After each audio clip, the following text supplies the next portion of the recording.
For over 100 years, it's been the friendly giant of the skies. You can see it floating serenely over stadiums and cities, and you just have to stop and look up. This thing is an icon, a piece of Americana that can make pretty much everyone smile. But what if I told you that this gentle giant had a secret military past and a history of hunting enemy submarines in the dark waters of World War II?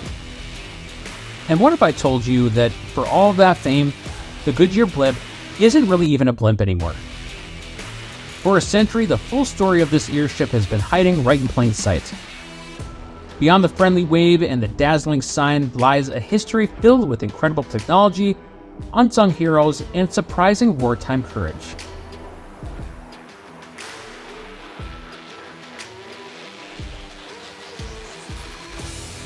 Today, we're pulling back the curtain to uncover the untold stories of the pilots, the vital ground crews, and the remarkable engineering that keeps this massive aircraft afloat. This is the story of how a flying billboard became a legend.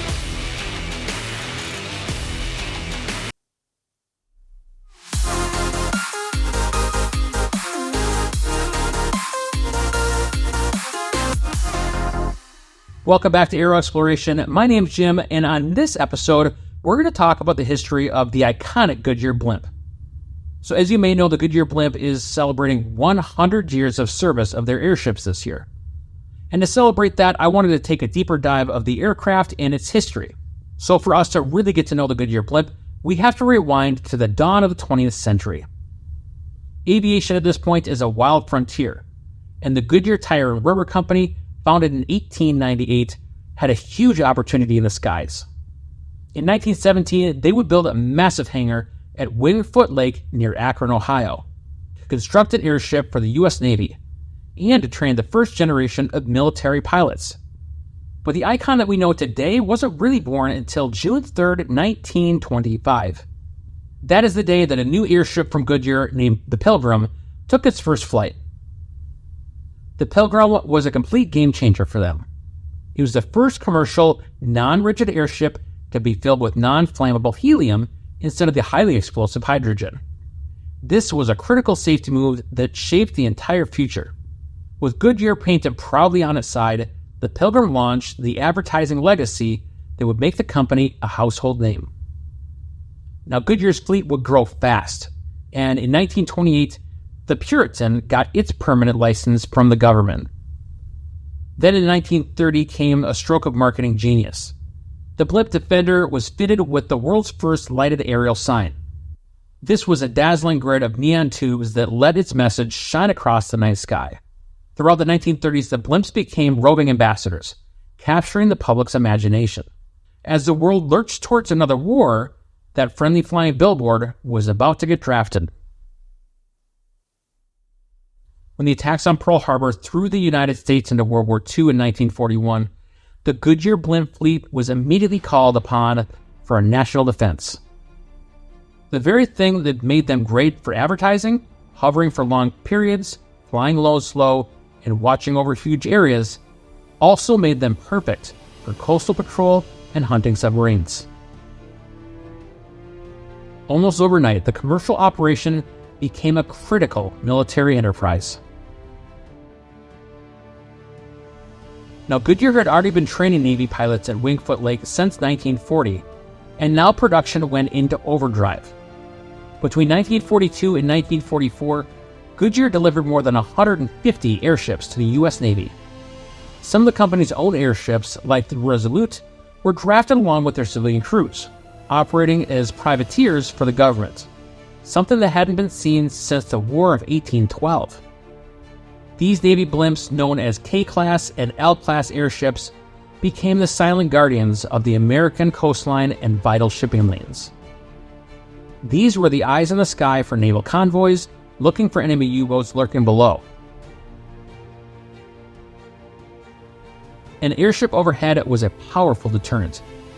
Its presence alone could force a submarine to stay submerged, unable to get in a position to attack. If a U-boat was spotted, a blimp could guide destroyers to its location or even attack itself by dropping depth charges from its gondola. The effectiveness of this aerial shield was legendary.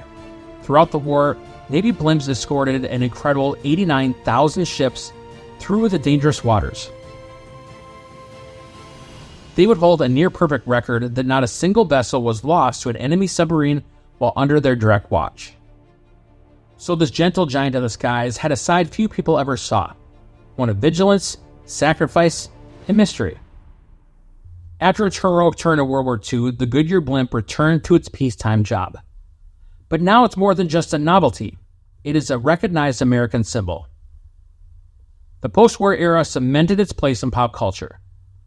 The blimp became synonymous with major sporting events, a sign that whatever was happening below was a big deal. The game really changed for Goodyear New Year's Day 1955. A Goodyear blimp soared over the Rose Parade and the Rose Bowl, and provided the first ever live aerial televised broadcast of a major event. Suddenly, the blimp wasn't just flying by. It was part of the show. The blimp went on to cover its first Super Bowl in 1967 and has since broadcast thousands of events from the World Series to the Olympics and the Kentucky Derby. Over the decades, the technology kept evolving. Those simple neon signs of the 30s gave way to high-definition Eagle Vision LED screens that we see today, capable of displaying bright, full-color animations. The cameras became gyro stabilized, providing perfectly smooth footage from thousands of feet in the air. So let's fast forward to today. How does this massive 20,000-pound aircraft actually get off the ground?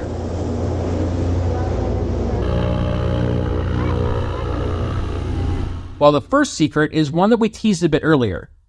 The modern Goodyear blimp isn't technically a blimp at all.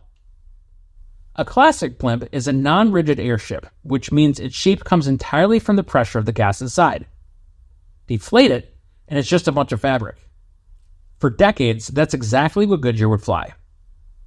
But starting in 2014, Goodyear switched to a new model, the Zeppelin NT. These are semi-rigid airships. While they still rely on helium, they have a rigid internal skeleton, which is a truss made of aluminum and carbon fiber that runs through the envelope, or the large blimp shape that you see. Now the frame here, which weighs only about a ton, provides the structural support, allowing things like the engines and the gondola to be mounted directly to it.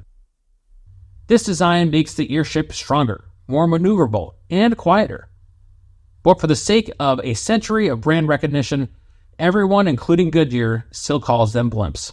The lift for these airships come from nearly 300,000 cubic feet of helium, a gas that's 7 times lighter than air. That is enough to make the entire 20,000-pound structure virtually weightless. To control their altitude, pilots don't just vent expensive helium gas. They use a clever system of air-filled bags inside the envelope itself called ballonets.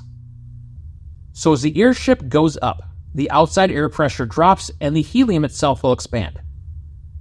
Pilots can then pump air into the ballonets to add weight and to manage that internal pressure. To go down, they'll release that air, making the ship lighter. It is really a constant balancing act. The real magic, though, is in its engines. The Zeppelin NT has 3 200-horsepower aircraft engines, but they have a special trick. These engines can pivot. The 2 side engines can swivel to direct thrust up, down, forward, and backwards. The tail engine has vectoring capabilities as well. This gives the pilot incredible precision. This thing can take off and land vertically just like a helicopter.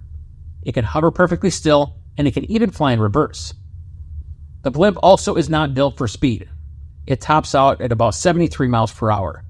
But they want these aircraft to fly low and slow because it's a moving billboard and it gives them huge publicity and advertising just being present. For all the new technology built into the Goodyear blimps, the true heart of it is within its small, elite group of people who fly and maintain it. Becoming a Goodyear blimp pilot is one of the most exclusive gigs in aviation. It's often said that there's fewer licensed blimp pilots in the world than there are astronauts. Goodyear currently has only about 10 full-time pilots for its entire fleet. The path to the pilot seat of a Goodyear blimp is long. There is no blimp flight school you can just sign up for. Goodyear hires pilots who are already pros, usually with thousands of flight hours in planes or helicopters. Then they go through a year of specialized on-the-job training. Here they will learn the unique and often counterintuitive physics of flying something that's more like a sail than machine. These pilots also have to learn how to master the weather because a 246-foot-long balloon is incredibly sensitive to wind. This is where some of those maneuvers you might learn in private pilot training, with how you correct for wind, become incredibly important again. The other thing they have to keep in mind is how the sun and heating through the day will affect their helium and thus affect their lift. Life as a blimp pilot is a nomadic existence. The pilots and crew are on the road for more than 300 days per year, traveling with the airships from one event to the next. The pilots and crew are not really just pilots and crew.